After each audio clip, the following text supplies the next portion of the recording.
Сәлеметсіздер ме балалар? Біз бүгінгі сабағымызда жаңа әріппен танысамыз. Бүгін біз сіздермен к дыбысымен танысамыз балалар. К. Балалар, суретін көріп тұрмыз. Кемені. Ол қайда тұр? Ол суда тұр. Кеме суда тұр.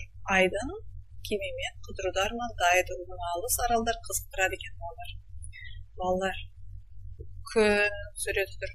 Күн дыбысында к әрпінен басталады. Кеме. К. Дауыссыз дыбыс. Көк сурет түспен белгіленеді балалар. Бұл баспа к әрпі.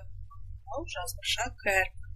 Балалар, к әрпіні асықтарда жасап үйренеміз. Жарайсыңдар. Оқулықтағы сөздер мен мәтінді оқимыз. Кеше, кешен, кеме, кесе, керек, кезек, есек, ескек, кеме. Анау кеме, ол суда тұр. Кеме, әдемі. Айдын кемемен қыдыруды армандайды. Оны алыс аралдар қызықтырады екен.